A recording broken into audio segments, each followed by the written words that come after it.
mais quem era, eu sei. Tocou-me, Jesus, tocou-me, de paz Ele encheu meu coração. Quando o Senhor Jesus me tocou, livrou-me da escuridão. Olha aí, estou atropelando totalmente aqui o músico e a ordem musical. Mas eu quero, na verdade, compartilhar de uma palavra com vocês, com a minha família, com os meus amigos, com os meus irmãos. Porque esse louvor, ele me faz pensar em duas pessoas cuja narrativa bíblica apresenta. O louvor diz: algemado por um peso muito triste eu andei. Isso me faz pensar em dois discípulos no caminho de Emaús. Esses dois discípulos, segundo os textos bíblicos e a narrativa esclarecedora de Lucas, registrada no capítulo 24 no Evangelho de Jesus, onde ele diz: no mesmo dia, iam dois deles para uma aldeia que estava distante de Jerusalém, cerca de 60 estádios. A aldeia era Emaús. E eles conversavam entre si sobre tudo aquilo que havia se sucedido. E aconteceu que, indo eles falando entre si e fazendo perguntas um ao outro, o mesmo Jesus se aproximou e começou a seguir com eles. Glória a Deus. Mas os olhos deles estavam como que fechados para que o não conhecesse. Me permita falar a todos aqui bem rápido. É muito importante que você entenda, primeiro, a interação, a maneira como as pessoas que têm amigos falam das dificuldades que enfrentam e dos problemas que acertam. Mas o fato mais relevante nesse contexto é a presença de Jesus interagindo com eles, interagindo conosco. O Senhor está também a par de tudo aquilo que você e eu estamos vivendo. Ele acompanha, ele sabe das aflições, ele sabe dos vitupérios, das frustrações que vivemos e a maneira como nós, conversando com sinceridade, falamos uns aos outros sobre todas essas crises e sobre todas essas adversidades. Que bom saber que Lucas registra e diz: Jesus entrou no meio dessa conversa. Jesus se aproximou. E eles falavam do quê? Falavam dos problemas. Por isso, se faz jus a verdade que diz: onde houver 2 ou 3 reunidos em meu nome, eu estou aí, no meio de vocês. Que você possa ter amigos, que você possa entender a necessidade de companheiros para compartilhar das crises, dos problemas e das adversidades. Ainda chama a minha atenção o fato de que Jesus está entre eles, conversando com eles, mas os problemas são muito grandes, as preocupações são muito maiores e a sua visão está nublada. Eles não conseguem perceber quem é Jesus, mas o texto segue e a narrativa diz que ele, Jesus, diz: que palavras são essas que caminhando vocês trocam entre si? E por que estão tão tristes? Isso é uma fala de Jesus para pontuar a condição emocional e sentimental e sincera de que os problemas haviam trazido aos dois discípulos um constrangimento e uma aflição. Agora, olha a resposta dos discípulos. Eles dizem: és tu peregrino em Jerusalém? Não sabes as coisas que nela têm se sucedido nestes dias?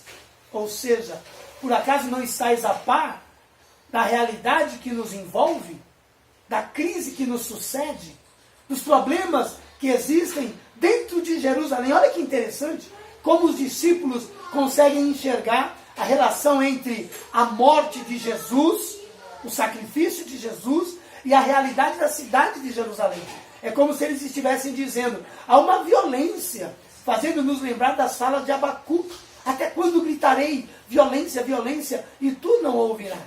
Até quando eu e você vamos conviver com esse ambiente de animosidade, de rivalidade, de violência, e não vamos tratar isso como uma realidade da nossa cidade, e realidade esta que deve ser levada para Jesus?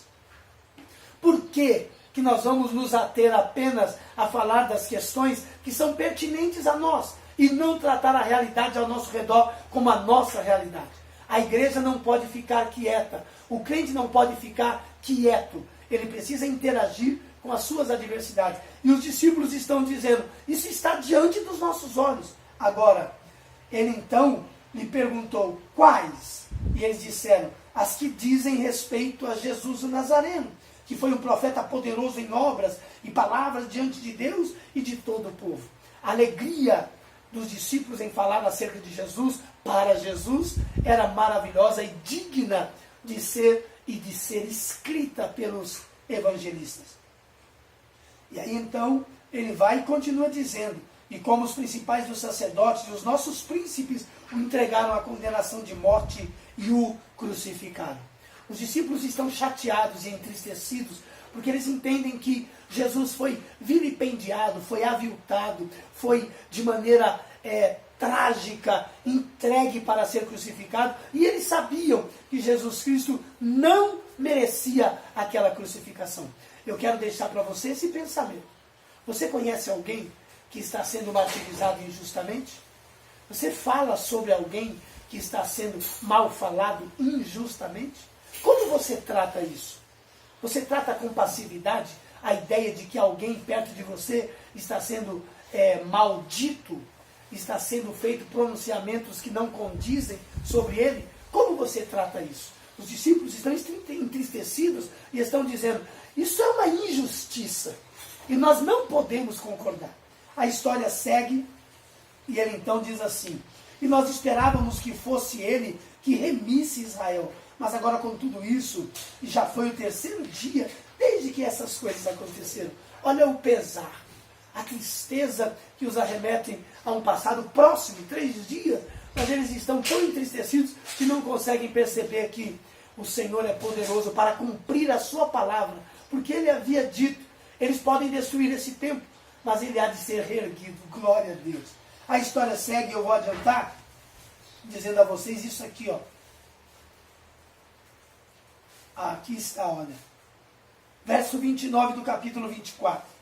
E eles os constrangeram, dizendo, fica conosco, porque já é tarde, e já declinou o dia. E aí então entrou para ficar com eles. E aconteceu que enquanto estando com eles à mesa, tomando o pão, o abençoou e o partiu. E aí então os olhos deles se abriram. Glória a Deus. Vou encerrar dizendo isso para você. Os discípulos tiveram comunhão com Jesus. Os discípulos acompanharam os feitos de Jesus. E só foi preciso Jesus partir o pão para que eles pudessem se relembrar. É importante que você entenda. Quem andou com Jesus conhece o modus operandi de Jesus.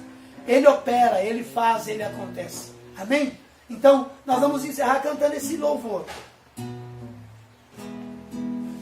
Fica conosco, nosso amado e bom Jesus.